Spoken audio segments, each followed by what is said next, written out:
दोस्तों, मैं हूं मनोज मुंतशिर। मुझे पिछले कई दिनों से आपकी एक फरमाइश बार बार मिल रही है कि मैं शाह से शायरी सीरीज में एक वीडियो बहर पे जरूर बनाऊं। तो चलिए आज आपकी ये फरमाइश पूरी कर देते हैं। दुनिया का कोई भी फाइन आर्ट हो, singing, acting, dancing, writing, painting, इनको फाइन आर्ट कहते ही इसीलिए हैं क्योंकि इनमें एक बहुत फाइन, एक बहुत बारीक रिदम होता है, एक लय होती है। तो पोइट्री में, खासतौर से उर्दू शायरी में, जब आप बहर की बात करते हैं तो आप एक्चुअली उसी रिदम की बात कर रहे हैं, उसी तसलसल की बात कर रहे हैं, उसी रवानी की बात कर रहे हैं, उसी वजन, उसी मीटर की बात कर रहे हैं जिसके बिना शेर को शेर कहा नहीं जा सकता। किसी जमाने में 70-80 बहरें हुआ करती थी, मीर, गालिब और ज़ौक़ के ज़माने में। लेकिन हमारे दौर तक आते आते ये बहरों की जो गिनती है ये कम होती गई, इनका दायरा सिमटता गया। आज की तारीख में 32 बहरें हैं जिनके बारे में बात होती है, लेकिन प्रैक्टिकली मैं आपको बताऊं तो 6 या 7, मैक्सिमम 8, इससे ज़्यादा मीटर पे कोई भी मकबूल शायर, कोई भी पॉपुलर शायर आज का लिखता नहीं है। तो सबसे पहले मैं आपको बहरों के नाम गिनवाता हूं, यानी आपको डराता हूं, पर डर के भाग मत जाइएगा, ये वीडियो पूरा देखिएगा। मैं आपकी बहुत सारी मुश्किलें इस वीडियो में सॉल्व करने वाला हूं। बहरे मुतकारिब, बहरे कामिल, बहरे बसीत, बहरे तवील, बहरे मुशाकिल, बहरे जदीद, बहरे करीब, बहरे वाफिर, बहरे खफीफ। जैसे संगीत 7 सुरों से बनता है, बहरे 8 अरकानों से बनती हैं। अरकान: फाइलातुन, फाइलातुन, फाइलातुन, फाइलुन, एक अरकान हो गया। मुतफइलुन, मुतफइलुन, मुतफइलुन, मुतफइलुन, दूसरा अरकान। मफऊलुन, फाइलातुन, मफऊलुन, फाइलातुन, तीसरा अरकान। मैं 1 घंटे का वीडियो इन टेक्निकलिटीज पे बना सकता हूं अगर आपका इरादा अरब के किसी देश में जाकर वहां के किसी अरबिक कॉलेज में प्रोफेसर बनने का है।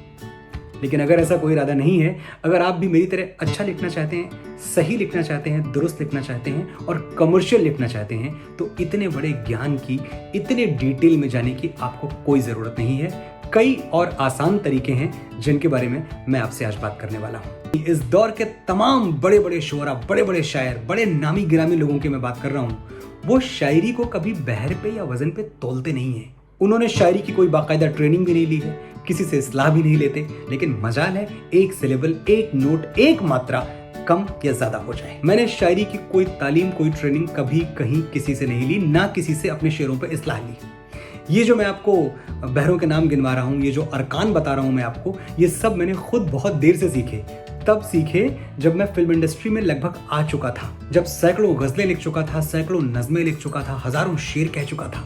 उस वक्त मैंने ये चीजें सीखी शौकिया तौर पे, कोई जरूरत नहीं थी, लेकिन वक्त था, सीखने की ललक थी तो सीख लिया। ये मुझे हमेशा से पता था कि बगैर सीखे हुए भी मैं जो लिख रहा हूँ इसमें कम से कम मीटर की रदीफ की काफिये की कोई गलती नहीं है।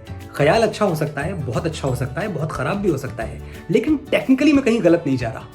और ये गलती मुझसे क्यों नहीं हो रही, वो राज, वो सीक्रेट, उस पर मैं आने वाला हूँ। सिर्फ 18 साल की उम्र में शायरी से बगैर किसी ऑफिशियल वाबस्तगी के मैंने वो नज्म लिखी थी जो आज पूरे देश में पढ़ी और सुनी जाती है।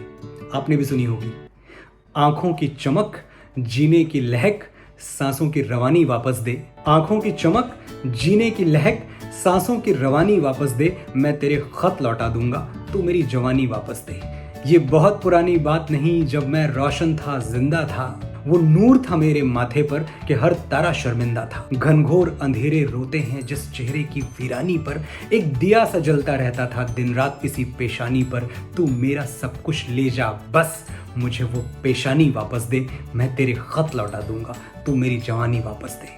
हर्फ बहर्फ 18 साल पहले ये नज्म जैसी लिखी गई थी, आज भी स्टेजेस से मैं वैसी ही पढ़ता हूँ। मेरी बुक में मेरी फितरत है मस्ताना, उसमें भी ये नज्म वैसी की वैसी गई है, क्योंकि मुझे इस बात का यकीन, इस बात का एतमाद तब भी था कि 18 साल में भी जो लिख रहा हूँ वो दुरुस्त है, उसकी बहर में कोई कमी नहीं है। ये कैसे हुआ? पढ़ के। दोबारा बोल रहा हूँ, ध्यान से सुनिए। पढ़ के। फाइलातुन और बहरे तवील, जदीद, सालिम में सर खपाने की जगह अच्छे शायरों के कलाम पढ़िए, बार बार पढ़िए, इतना पढ़िए कि उस कलाम का रिदम आपके ऊपर नाजिल होना, आपके ऊपर उतरना शुरू हो जाए, वो आपके ऊपर हर्फ दर हर्फ खोलने लगे। मसलन निदा फाजली का एक शेर, ये जो स्क्रीन पे है आपकी, इसको साथ पढ़ने की कोशिश करते हैं। उठ के कपड़े बदल, घर से बाहर निकल, जो हुआ सो हुआ।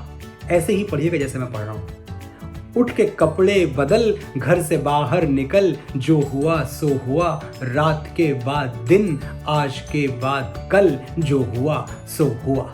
जब तलक सांस है, भूख है, प्यास है, ये ही इतिहास है। जब तलक सांस है, भूख है, प्यास है, ये ही इतिहास है। रख के कांधे पे हल, खेत की ओर चल, जो हुआ सो हुआ। इसका रिदम आपको खुद समझ में आने लगा होगा मैं किस रिदम की बात कर रहा हूं। वजन वही है जो उसके अंदर इनहेरेंट तौर पे छुपा हुआ है। आपको उसी रिदम में, उसी चलत में, उसी चाल में पढ़ना पड़ेगा ताकि वो रिदम आपको समझ में आनी शुरू हो। पढ़ते जाइए, रिदम मिलता जाएगा, मीटर समझ में आता जाएगा। मजाज का एक मतलब और एक शेर साथ में पढ़ते हैं। तस्कीने दिले महजून न हुई, वो सही करम फरमा भी गए। तस्कीन दिले महजून न हुई, वो सही करम फरमा भी गए। इस सही करम का क्या कहिए, बहला भी गए, तड़पा भी गए।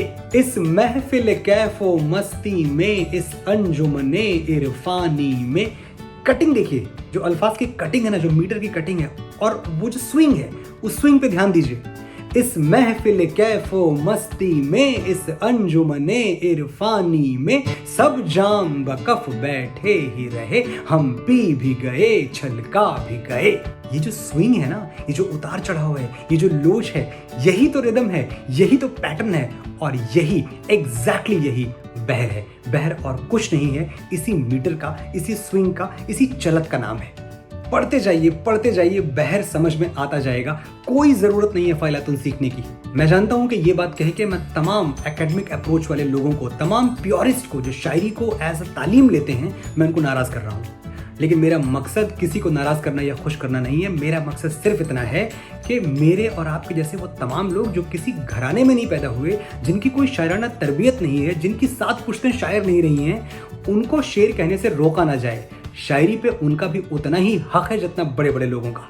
तो मेरा मकसद ये है कि मैं आपको शायरी की ट्रेनिंग वैसे दूं जैसे मैंने सीखी है, क्योंकि जो मैं किसी और का सीखा हुआ आपको बताऊंगा वो झूठ होगा, वो बहुत बुकिश, बहुत किताबी होगा।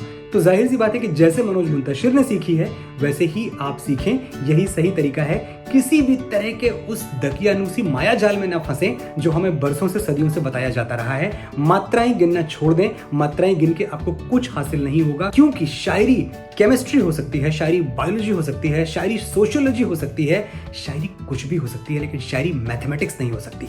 तो ऐसे किसी भी नॉलेज के चक्कर में ना आप फंसें जो प्रैक्टिकली कभी काम ही नहीं आने वाला। अगर आप मैप देखना नहीं जानते, अगर आपको लॉन्गिट्यूड और लैटिट्यूड नहीं पता, अगर आपको ये नहीं पता कि दिल्ली समुद्र तल से कितने मीटर की ऊंचाई पर स्थित है, तो क्या इसका मतलब कि आप दरभंगा से दिल्ली जा नहीं सकते? अरे बिल्कुल जा सकते हैं यार। आप ट्रेन पकड़ लीजिए, वो पहुंचा देगी। फ्लाई कर जाइए, फ्लाइट आपको पहुंचा देगी। थोड़ा एडवेंचर्स टाइप के हैं तो बाइक में किक मारी और पूछते पाछते दिल्ली पहुंच जाइए। क्यों नहीं पहुंच सकते? क्यों जरूरी है कि आपको लॉन्गिट्यूड, लैटिट्यूड और ये सारे टेक्निकल टर्म्स पता हो? कतई जरूरी नहीं है। मंजिल जहां आप पहुंच रहे हैं और जो आप करने वाले हैं, अपने आर्ट से जो आप दुनिया को देने वाले हैं, वो जरूरी है। 2 और शेर पढ़ते हैं प्रोफेसर वसीम बरेलवी के। इसका मीटर अलग है, इसकी चलत अलग है, तो जाहिर सी बात है इसकी कटिंग और इसका रिदम भी अलग होगा। तो ध्यान से आप सुनिएगा, स्क्रीन पे शेर हैं भी, वो आप मेरे साथ पढ़िए। इससे बढ़ के ख्वाब जीने की सजा कुछ भी नहीं, इससे बढ़ के ख्वाब जीने की सजा कुछ भी नहीं, जिंदगी भर ठोकरें खाई मिला कुछ भी नहीं। देख रहे, स्विंग, पैटर्न, चलत पकड़ रहे हैं ना? इससे बढ़ के ख्वाब जीने की सजा कुछ भी नहीं, जिंदगी भर ठोकरें खाई मिला कुछ भी नहीं, तुम तो यादों के हवाले करके मुझको चल दिए। ऐसे ही पढ़िएगा, कोई और तरीका पढ़ने का सही नहीं होगा समझने के लिए। जब आप अदा कर रहे हो, जब आप स्टेज पे पढ़ रहे हो, तो जहां मन कहे शेर तोड़ें, जहां मन कहे मीटर तोड़ें, जहां मन कहे पॉज लें, लेकिन उसके पहले समझ तो जाइए, पहले खुद समझ तो जाइए।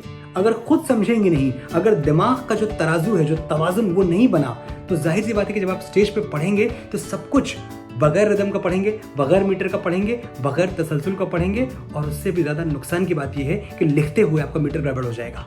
तो ये शेर मैं दोबारा पढ़ता हूं।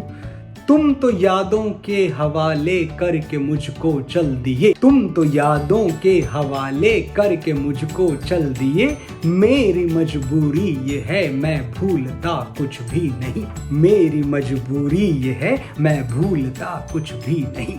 देखिए, पढ़ने में रिदम खुद ब खुद आता चला जा रहा है, और अगर एक बार में ना आए तो 4 बार पढ़िए, 10 बार पढ़िए, 100 बार पढ़िए, क्योंकि यही तो लर्निंग है आपकी। इसी में तो आपको वक्त देना है। आप इतना सारा वक्त देते हैं मेडिकल करने में, इंजीनियरिंग करने में, बिजनेस पढ़ने में, तो क्या आप शायरी को अपना करियर बनाने से पहले उसे थोड़ा वक्त नहीं दे सकते? आप में से बहुत सारे लोग हैं जो फिल्मों के लिए लिखना चाहते हैं। अब फिल्मों में तो कोई मीटर होता नहीं, कोई बहर होती नहीं है, कोई बहरे तवील, बहरे जदीद कुछ नहीं होता। तो फिल्मों में कैसे होता है? फिल्मों में आपको एक धुन मिलती है, ये ट्यून ही आपकी गाइडलाइन है, ये ट्यून ही आपका मीटर है, ये ट्यून ही आपके लिए बहर है, और ये ट्यून ही आपकी बाइबल है। आपको उसी ट्यून पर लिखना होता है। जैसे अगर ट्यून मिलती है आपको ना ना ना ना ना ना ना ना ना ना ना ना ना ना ना ना ना ना, तो आप लिखेंगे तू मेरी नींदों में सोता है, तू मेरे अश्कों में रोता है, सरगोशी सी है ख्यालों में, तू ना हो फिर भी तू होता है। मैं गाता बहुत बुरा हूं, लिखा ठीक है मैंने। तो ये देख रहे हैं आप कि जो आपको ट्यून मिली है, उसी ट्यून को मीटर समझ के, बहर समझ के आपको सर आंखों से लगाना है और उसी पे लिखना है। तो जाहिर सी बात है कि ये जितनी तालीम की बात हम कर रहे हैं, जितने बहरों की बात हमने की, जितने अरकानों की बात की, ये फिल्मों में आपके काम कभी नहीं आने वाले। फिल्मों में लिखने का एक और मंत्र है, प्रैक्टिस। प्रैक्टिस कैसे? वो गाने आप उठाएं जो आपको पसंद हो, कोई भी टॉप 10 गाने उठाएं और उन गानों को अपने तरीके से लिखें। आपके पास मेलोडी है, आपके पास कंपोजिशन है, आपके पास ट्यून है। अब आप सोचें कि तेरी मिट्टी अगर आप लिखते तो कैसे लिखते, गलियां आप लिखते तो कैसे लिखते, रश्के कमर आप लिखते तो कैसे लिखते, फिर भी तुमको चाहूंगा अगर आप लिखते तो कैसे लिखते। आप यकीन मानिए, ये ट्राई कीजिए, हो सकता है आप वो लिखें जो मैं भी नहीं लिख पाया। इसकी पूरी पॉसिबिलिटीज हैं। तो ये एक प्रैक्टिस मैं चाहता हूं कि आप शुरू करें।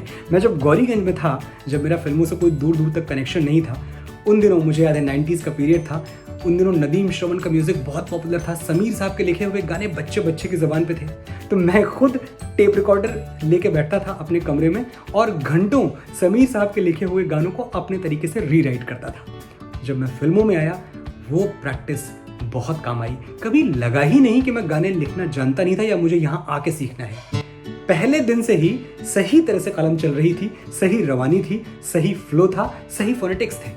तो ये प्रैक्टिस आपको जरूर शुरू करनी चाहिए, आज से ही शुरू करें। अक्सर लोग मुझसे ये भी पूछते हैं कि गजलें कहने के लिए क्या उर्दू सीखना, उर्दू आना जरूरी है? चलिए आज इसका भी जवाब दे देते हैं। कतई जरूरी नहीं है।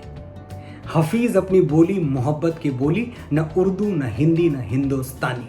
लैंग्वेज ओवररेटेड है। बड़ी चीज है कम्युनिकेशन, बड़ी चीज है संप्रेषणीयता। आप अपनी बात कैसे लोगों तक पहुंचा रहे हैं, आपका जो स्टाइल है, आपका जो स्वैग है, आपका जो नुक्ताए नजर है और आपका जो अंदाजे बयान है, वो मैटर करता है। आपने उर्दू की रस्मुल खत सीखी है या नहीं सीखी है, उसकी लिपि आपको आती है कि नहीं आती है, कोई फर्क नहीं पड़ता है। अगर दुनिया में कोई आपसे ये कहता है कि अलिफ बे ते सीखे बगैर आप शायरी नहीं कर सकते, आप गजलें नहीं कह सकते, तो यकीन मानिए आप एक झूठे इंसान से बात कर रहे हैं। शायरी इंट्यूटिव होनी चाहिए, एकेडमिक नहीं। विराट कोहली की बैटिंग की तरह इंट्यूटिव। बॉल जब आती है तो विराट ये थोड़ी सोचते हैं कि इसको स्क्वायर कट करना है, इसको मिड विकेट पे मारना है। सही बॉल के मुताबिक बॉडी ऑटोमेटिकली अपना शॉट ढूंढ लेती है और गेंद बाउंड्री के बाहर चली जाती है। अगर वो एकेडमिक्स वाला दिमाग लगाते हैं कि ये बॉल तो फुल टॉस है, बॉलर ने राउंड द विकेट फेंकी है, मुझे आगे बढ़ना चाहिए और इसको लॉफ्ट कर देना चाहिए मिड विकेट बाउंड्री की तरफ, इतना जब तक सोचते तब तक विकेट उड़ जाती, क्योंकि बॉल की रफ्तार है 130 माइल्स पर आवर। एक क्रिकेटर महान तब होता है जब वो अपनी बॉडी में रिदम पैदा कर लेता है। एक राइटर महान तब होता है जब अपने दिमाग में वजन पैदा कर लेता है। और गजलें कहने से घबराइए मत। उर्दू की सैकड़ों साल पुरानी रवायत को अपने दिलो दिमाग पर हावी मत होने दीजिए। ये मत सोचिए कि अगर आपको बहरों के नाम समझ में नहीं आते हैं, अरकान समझ में नहीं आते हैं, तो आपको शायरी समझ में नहीं आएगी। ख्यालों की ज़बां, लफ्ज़ों की नस्लें कौन समझेगा? मोहब्बत तुम समझते हो तो गजलें कौन समझेगा? अपने तरीके से अपना ग्रूव ढूंढिए। आप मीर, गालिब और मोमिन नहीं बन सकते हैं, ना ही आपको कोशिश करनी चाहिए। अपनी ओरिजिनलिटी ढूंढिए, अपना अंदाज ढूंढिए, अपना स्टाइल ढूंढिए, अपना फ्लेवर ढूंढिए। एक अच्छा ट्यूटोरियल वही है जो आपकी क्वेरीज का जवाब तो दे, लेकिन साथ ही आपके मन में सैकड़ों नए सवाल भी पैदा कर दे। मैं जानता हूं इस वक्त आपके मन में सवालों की आंधियां चल रही होंगी। बिल्कुल चिंता न करें, अपने सारे सवाल कमेंट सेक्शन में लिखें। मैं बहुत जल्द, आपकी उम्मीद से भी ज्यादा जल्दी उन सवालों के जवाब लेके हाजिर होऊंगा। तब तक शायरी से डरिए मत, शायरी करते रहिए। Thank you for watching.